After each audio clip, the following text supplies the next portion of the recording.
Assalamualaikum warahmatullahi wabarakatuh. Ketemu lagi dengan Ibu Nur Hasanah di mata kuliah Koperasi Syariah dengan tema KSPPS dan USPPS Koperasi Part 1. Apa yang akan kita bahas? Yang pertama, definisi KSPPS dan USPPS Koperasi. Yang kedua, tujuan. Yang ketiga, pendirian dan legalitas KSPPS USPPS Koperasi. Dan yang keempat, pengurus, pengawas, Dewan Pengawas Syariah, dan pengelola KSPPS USPPS Koperasi. Kita masuk ke definisi. Koperasi simpan pinjam yang selanjutnya kita sebut KSPPS adalah koperasi yang kegiatan usahanya meliputi simpanan, pinjaman, dan pembiayaan sesuai prinsip syariah, termasuk mengelola zakat, infak, sedekah, dan wakaf. KSPPS primer adalah koperasi yang didirikan oleh orang seorang, sedangkan KSPPS sekunder adalah koperasi yang didirikan oleh beberapa KSPPS. Sedangkan USPPS koperasi adalah unit koperasi yang bergerak di bidang usaha meliputi pinjaman, simpanan, pembiayaan sesuai prinsip syariah, termasuk mengelola zakat, infak, sedekah, dan wakaf sebagai bagian dari kegiatan koperasi yang bersangkutan. Jadi, USPPS koperasi itu adalah unit usaha dari koperasi. Sedangkan prinsip syariah yang dimaksud adalah kegiatan usaha koperasi didasarkan pada fatwa yang dikeluarkan oleh Dewan Syariah Nasional Majelis Ulama Indonesia. Apa tujuan koperasi jasa keuangan? Yang pertama, meningkatkan program pemberdayaan ekonomi khususnya mikro dengan sistem syariah. Yang kedua, mendorong kehidupan ekonomi syariah dalam kegiatan usaha mikro, kecil, dan menengah serta masyarakat Indonesia pada umumnya. Serta yang ketiga, tentu saja meningkatkan peran serta masyarakat dalam kegiatan koperasi berbasis syariah. Usaha simpan pinjam dan pembiayaan syariah hanya dapat dilaksanakan oleh KSPPS dan USPPS koperasi. Boleh berbentuk primer dan sekunder. Usaha simpan pinjam dan pembiayaan koperasi juga wajib memiliki visi, misi, dan tujuan yang diarahkan untuk memenuhi aspirasi dan kebutuhan ekonomi anggota, serta menumbuhkan pribadi atau koperasi yang sehat, mandiri, dan tangguh tentu saja. Bagaimana pembentukan USPPS koperasi? Yang pertama tentunya memperhatikan kelayakan usaha dan manfaat bagi anggota. Yang kedua, USPPS tidak boleh dibentuk oleh koperasi simpan pinjam. Yang ketiga, koperasi yang sudah membentuk USPPS dilarang membentuk USP. Yang keempat, koperasi yang memiliki unit simpan pinjam dan pembiayaan syariah wajib mengajukan permohonan izin usaha simpan pinjam dan pembiayaan syariah. Koperasi yang memiliki modal tetap lebih kecil dari 15 juta rupiah didaftar pada buku registrasi dan selambat-lambatnya 1 tahun sudah mengajukan permohonan izin usaha. Sedangkan untuk USPPS koperasi wajib dikelola secara terpisah dengan unit usaha lainnya.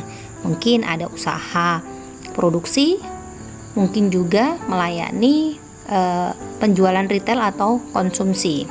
Dan USPPS koperasi yang telah mencapai aset minimal 5 miliar dapat memisahkan diri menjadi KSPPS. Sedangkan pendirian KSPPS dilaksanakan sesuai dengan peraturan undang-undang dan diberikan dengan menerbitkan 2 dokumen, yaitu pengesahan badan hukum dan dokumen izin usaha simpan pinjam dan pembiayaan syariah. KSPPS sekunder didirikan oleh sekurang-kurangnya 3 badan hukum KSPPS. Kita masuk ke persyaratan izin usaha simpan pinjam dan pembiayaan syariah. Tentu saja yang pertama, surat permohonan pengajuan izin usaha simpan pinjam. Yang kedua, melampirkan fotokopi pengesahan akta pendirian atau perubahan anggaran dasar koperasi. Jika misalnya berasal dari koperasi konvensional, ingin merubah menjadi koperasi syariah. Yang ketiga, melampirkan fotokopi setoran modal dalam bentuk deposito di bank syariah atas nama koperasi atau salah seorang pengurus koperasi. Yang keempat, daftar riwayat hidup pengurus, pengawas, dan Dewan Pengawas Syariah. Yang kelima, fotokopi KTP dan daftar Dewan Pengawas Syariah. Yang keenam, melampirkan rencana kerja sekurang-kurangnya 2 tahun. Gitu ya. Lalu legalitas usahanya bagaimana? Jadi koperasi simpan pinjam dan pembiayaan syariah hanya dapat melaksanakan kegiatan usaha berdasarkan prinsip syariah. Izin usaha itu diberikan pada KSPPS dan USPPS setelah akta pendirian disahkan. Penerbitan izin dilakukan oleh, kalau dalam wilayah anggota daerah kabupaten kota, dikeluarkan oleh bupati atau wali kota. Kalau dalam satu daerah provinsi, diterbitkan oleh gubernur. Sedangkan jika wilayah kerjanya meliputi lintas provinsi, diterbitkan oleh menteri terkait, dalam ini Menteri Koperasi dan UKM. Pengurus koperasi syariah pada dasarnya sama sifat dan perlakuannya dengan pengurus koperasi konvensional,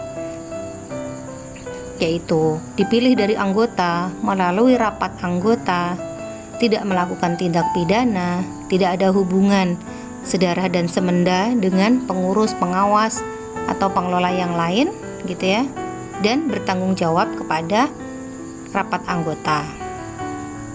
Diberhentikan juga melalui rapat anggota.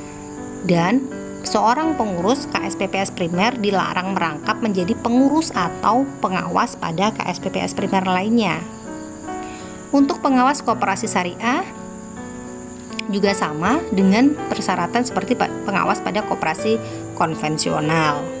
Di antaranya diangkat juga dari anggota, dipilih melalui rapat anggota, gitu ya, diberhentikan oleh rapat anggota, dilarang merangkap jabatan. Apabila ditemukan permasalahan yang berpotensi menjadi kasus hukum, pengawas dapat meminta bantuan jasa kantor akuntan publik atau kantor jasa audit untuk melakukan audit khusus. Sedangkan untuk pengelola koperasi, yaitu boleh dari anggota koperasi atau pihak ketiga yang diangkat oleh pengurus dan diberi wewenang untuk mengelola usaha koperasi atau unit simpan pinjam koperasi. Nah, hubungan kerja antara pengelola usaha simpan pinjam dan pembiayaan syariah dengan pengurus adalah hubungan kerja atas dasar perikatan atau kontrak, memuat paling sedikit jangka waktu perjanjian kerja, wewenang, tanggung jawab, hak dan kewajiban masing-masing pihak, serta apa solusi jika terjadi perselisihan. Lalu ada Dewan Pengawas Syariah. Ini adalah faktor pembeda antara koperasi konvensional dan koperasi syariah. Dewan Pengawas Syariah diangkat dari luar anggota untuk masa jabatan paling lama 2 tahun. Ya, tugasnya adalah memberikan nasihat dan saran kepada pengurus dan pengawas serta mengawasi kegiatan KSPPS agar sesuai dengan prinsip syariah. Yang kedua, menilai dan memastikan pemenuhan prinsip syariah atas pedoman operasional dan produk yang dikeluarkan oleh KSPPS. Mengawasi pengembangan produk baru, meminta fatwa kepada DSN MUI untuk produk baru yang belum ada fatwanya, dan melakukan review secara berkala terhadap produk-produk simpanan dan pembiayaan syariah.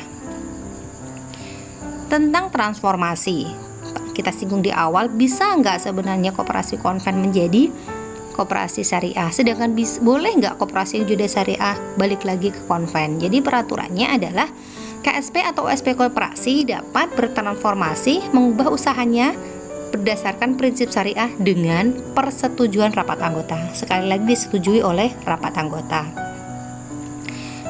KSP atau USP koperasi yang telah mengubah usahanya menjadi berdasarkan prinsip syariah tidak dapat, sekali lagi tidak dapat dikonversi kembali menjadi KSP atau USP koperasi konvensional. Nah, apa syaratnya? Yaitu mencantumkan perubahan anggaran dasar bahwa usaha berdasarkan prinsip syariah adalah satu-satunya kegiatan usaha koperasi yang diajukan. Nah, jangka waktu dan proses transformasi dari KSP atau SP koperasi menjadi KSPPS atau OSPPS koperasi harus diselesaikan selambat-lambatnya 1 tahun setelah merubah anggaran dasar dan disetujui oleh menteri. Itu saja di part 1 yang kita bahas. Kita akan kupas lebih lanjut di forum diskusi. Ada kata penutup yang bagus dari Ibnu Athaillah As-Sakandari yang saya kutipkan, istirahatkan dirimu atau pikiranmu dari kesibukan mengatur kebutuhan duniamu. Sebab apa yang sudah dijamin diselesaikan oleh selain kamu, yaitu Tuhanmu tentu saja, tidak usah engkau sibuk memikirkannya. Assalamualaikum warahmatullahi wabarakatuh.